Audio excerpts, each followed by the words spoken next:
Brakatia Hawa, Brakatia Shai, Brakatia Hawa, Brakatia Shai, Brakatia Hawa, Brakatia Hawa, Bashim Yahushai Bahashim, Chakudash, the blindness of the apostles and the elders of Great Millstone true well. Salutations to the hopeful elect out there, you Akim to Zadakim, that do this thing in the utmost truth and sincerity. On the pre-Shaman, this week's lesson is going to be called Just Say Happy Thanksgiving. And yesterday was, we call Thanksgiving, right? Because we know that this land was stolen from the Native Americans who are of the tribe of Israel, right? The tribe of Gad, and also the tribe of Rumors, Seminole Indians, and what have you, Israelites. By the devil, the so-called white man, right? Esau came, raped, robbed, and murdered our people. Now, with that said, do not have this conversation with everybody you see on the day of Thanksgiving, okay? What inspired me to do this lesson was my woman's brother got heavily into the Bible. All he does is read, what have you, and when you first come in, you're very zealous and want to tell everybody everything. And he slowed down a bit. And we met each other. Our families all saying Happy Thanksgiving. And I said it. We shook hands and I said Happy Thanksgiving. And he did the same. And I told him, I said, I'm glad that you're realizing it's better just to say that. And he was like, yeah, because he's realizing you're going to endless debates with people. You're going to both leave thinking the same. You're going to burn bridges or what have you. And from experience, and I did a lesson maybe 3 or 4 years ago called Just Say Merry Christmas. And it's the same thing. We understand that these are pagan rituals and pagan holidays and satanic and what have you. But to have this conversation with these fools in the world, you're wasting your time. And I'm going to go into some scriptures on that and how it's just better, really, to just use the wisdom of the scriptures and if possible, just be at peace with all men, This is the book of Matthew 10 and 16. Behold, I send you forth as sheep in the midst of wolves. Now, sheep are prey to wolves. A wolf is always looking to devour a sheep. And these people out here are always looking, all right? Even if they don't know, they got demons on them to trap us up, to really come against us, So how should we combat that, right? I'm talking about, when I say us, I'm talking about those that are serving Yahweh Bashim Yahushai. How should we combat that? The Lord said, be therefore wise as serpents. So we have to use the wisdom, the cunningness, and truly the subtlety of a serpent, and harmless as doves, right? And the thing with a dove is not like a cockroach. You see a cockroach, you want to step on that shit, But when you see a dove, you're not really inclined to want to kill it, because it's just so like, it has a sense of innocence about it, right? So the thing with a dove is, you look at a dove, you don't want to just say, well, let me snap that dove's neck. It's not like a cockroach or a rat. So we have to use the subtlety, all right, of and cunningness of a serpent, but we also want to portray ourselves as something you wouldn't want to harm, right? And the way you do that, the way you really appease wrath, is with words. You have to be very careful with your words and how you speak with people, and you kind of have to navigate this world like you're playing chess at all times. If I say this, what reaction will I get? What could this lead to? And from experience, unfortunately, we learned that when you go into the history of Thanksgiving, which is everybody you meet, you're gonna have a difficult go in life, man. You're gonna burn a lot of bridges because you're gonna be the guy that the family, the in-laws are gonna be like, fuck, you're bringing this guy around again. All he's gonna do is try to tell us about this and that. Nobody gonna really want to be around you. There's a time and place for everything, man. And this truth, you're Superman and you're also Clark Kent. And Clark Kent does not go to the Daily Planet with half of his button open showing the S. Neither does Superman fly with his glasses on. So you have to know appropriately when to be Superman and when to be Clark Kent. Now the book of Genesis 3:1 says, now the serpent was more subtle than any beast of the field, which the Lord Yahweh Bashim Yahshai hath made, right? So just dealing with that, A serpent is subtile. Sub means under. Tile. Till means tillis, under the web. And the way you, because you look at, how you navigate under the web, all right? You look at like a spider, like preys get trapped on the web, but there's a special like silk or what have you on the spider's um, legs, all right, that lets it be able to walk gracefully on the web. So you have to use this oil, this truth, all right, to be able to gracefully walk around this web that we're in, all right, that Babylon system, the ways of America, man, that's created to entrap people, all right. Look, this thing is deeper than just putting on a garment, man, and calling the white man the devil. It's also like learning and building characters, building characteristic, and training us up in wisdom. And there's no better wisdom than life experience, right? So when I'm saying this, when I'm putting together this lesson, it's like it's really from life experience. Like I've tried both routes, right? I've been through both routes when I was overzealous, and in the beginning just telling everybody, and the Thanksgiving is all bullshit, this, that, and the third. I'm not gonna fucking eat that, none of that stuff, right? And then I went the route of, wait a minute, I'm not getting anywhere with this really, and I know who I'm praying to in my mind, and to me this is just some food, you know what I'm saying? So I'm like, well, this one makes more sense. And then you start to realize that not only on so-called Thanksgiving or Christmas, but really like there's a lot of things where it's just like it's best to just keep your mouth shut, nod your head, um, and try not to stir too much shit up with people. You get me? It says, yea, had the Most High said, ye shall not eat of. And he said unto the woman, yea, hath the Most High said, ye shall not eat of every tree of the garden. Now, the first thing I just wanted to get to was that first part, man. It's just the subtlety and the cunningness of a serpent and the patience of a serpent. All right? And that's how we ought to be, okay?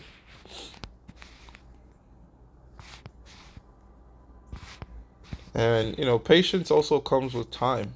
Like time in the truth, time with experience, because when you're first going through something and you don't really know how to deal with it, you can you can make impulsive choices, but when you've learned from that particular experience that the situation's coming at you more of a slowed down speed, you can kind of like predict what's the next outcome might be, and from the trial and error, the best possible solution. Okay, so you brothers out there, that this might be new to, right? I'm pretty sure you just came in the truth. You want to show your zeal to the Lord or what have you, all right.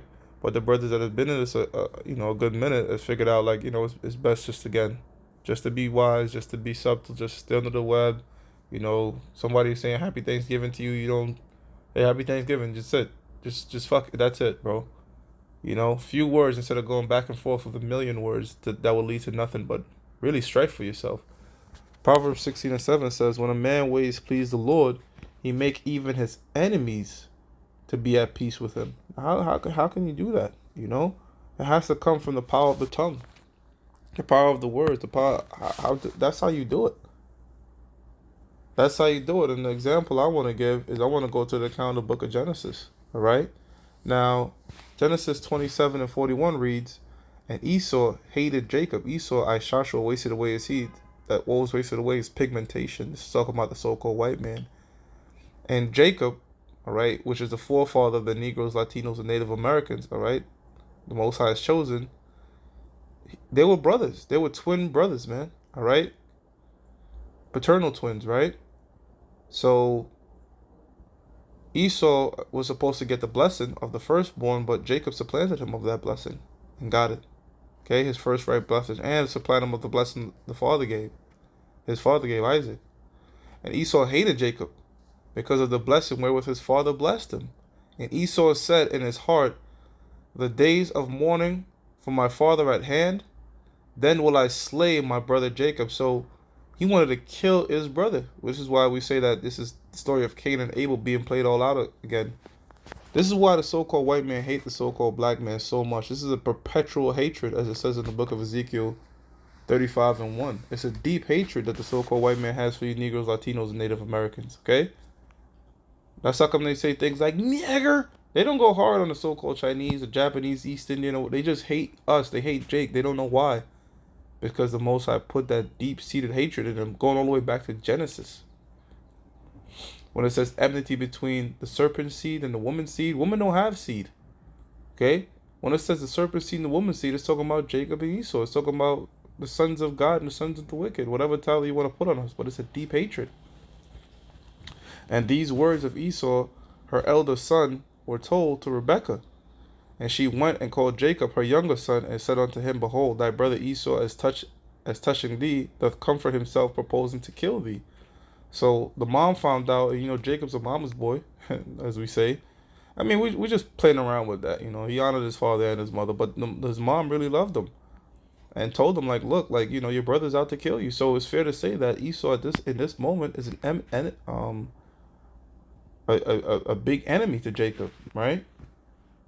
Now let's jump to 32 and 6 to 7. It says, And the messenger returned to Jacob, saying, We came to thy brother Esau, and also he cometh to meet thee, and 400 men with him. So you could tell that this stressed Jacob out, man. Like holy shit, like fuck. This nigga's out to get me. They deep. You ever been in that situation, man? You got beef with somebody, they come in like 15 deep, 20 deep to fuck you up. Guess what? I have. And you know what got me out that situation? First and foremost, Yahweh Ba'Shem Yahushai. Alright? But peaceable words. That's what got me out that shit, man. Quick little side story. Back in the world, or world coming into the truth, that one of the guys I was rolling with started some shit with some little dude. I guess G checked him if he was blood or what have you. And the little dude, I guess took off. But guess what? That little dude came back. That little dude came back with mad motherfuckers. And the guys I was walking with, now I was never in a gang, but I was with them. They took off on me.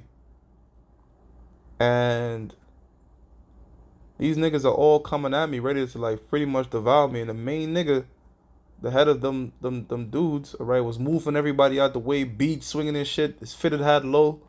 Big motherfucker. I'm like, holy shit. Come to find out, he was a dude that was on a football team. And I was like a captain on the football. I wasn't captain by title, but I was seen as a leader on that football team. And I treated every man to my best of my ability with respect and kind words. And that dude saved me, because as soon as he came out, I dapped him the fuck up. Like, yo, shit, what's up, bro? I was like, holy hell. But if it was anybody else, or that's somebody I didn't know, that shit, man, this could be a whole different story. They could have made a huge example of me. And I was spared in that situation. But you see how it helps to build a good connection with people? You never know, man. You never know. It's really better to build good connections and make bridges than to burn them. Right? And again, the way you do that is the words and the things you say to people. Okay? It says, Then Jacob was greatly afraid and distressed. Yeah, that would stress anybody the fuck out. And he divided the people that was with him, and the flocks and the herds and the camels, into 2 bands. And he said, If Esau come to one company and smite it, then the other company which is left shall escape. So he was pretty much, splitting them in 2.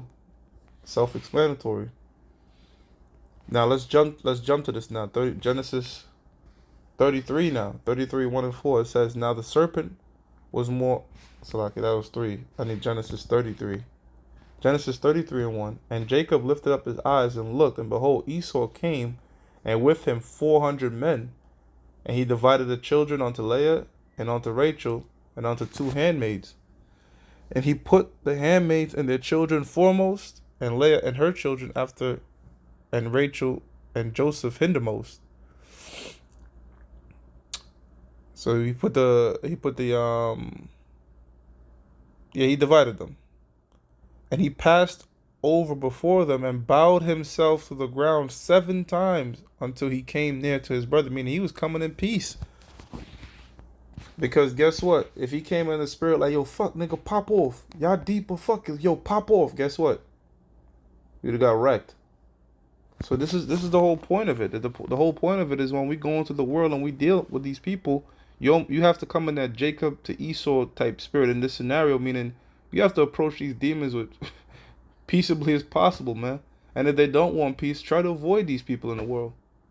Cause not that doesn't mean like even though I'm saying this, that doesn't mean all the time it's gonna work. Some of these people just have demons on them, man, and they just out to get us, bro. That's when you keep your distance, you put up your curses, okay, and you try to remain as spiritual as possible.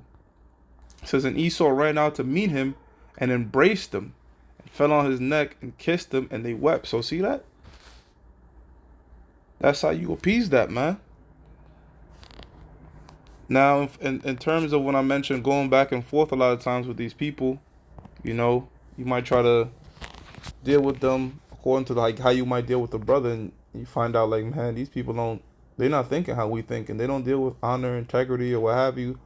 So you're trying to approach them with scriptures and this, that, and the third. I'm gonna tell you what it's like. I'm gonna tell you what it's like, cause these people in the world are fools, man. They foolish, right?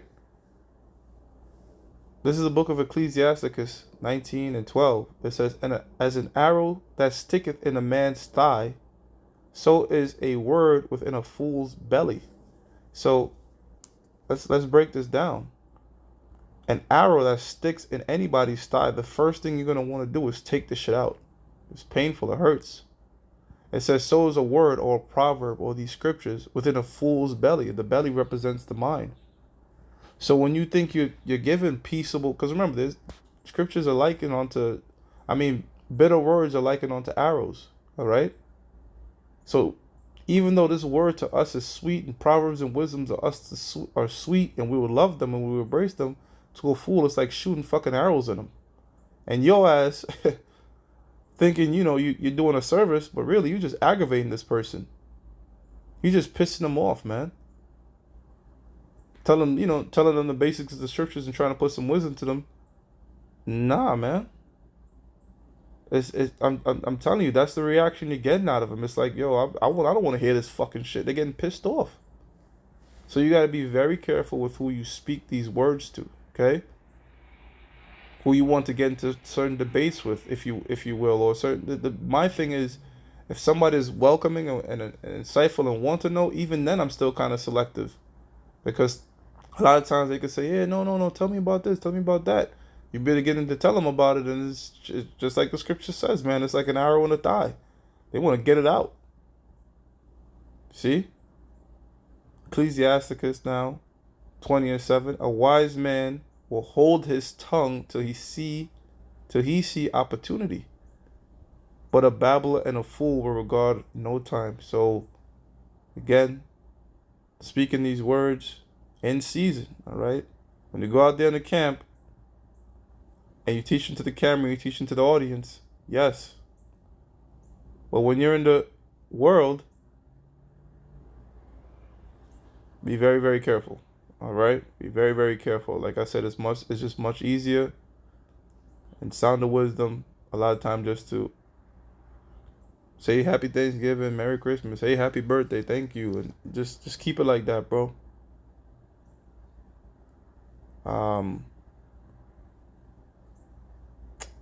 There's a couple here I was trying to see, but it'll pretty much be saying the same thing, because that's really the point I wanted to make, is just not really the debate and shit with these people in the world, man. Save yourself some time. Try not to burn those bridges, because who knows, in the future you might need it, So with that, I'm going to give all praises to Yahweh, Ba'ashem Yahweh Shai, Ba'ashem Rachakodash, double honors to the apostles and the elders of Great Millstone, which rule well. Salutations to the hopeful elect out there, you Akim to Zadakim, that do this thing in the most truth and sincerity. Shalom.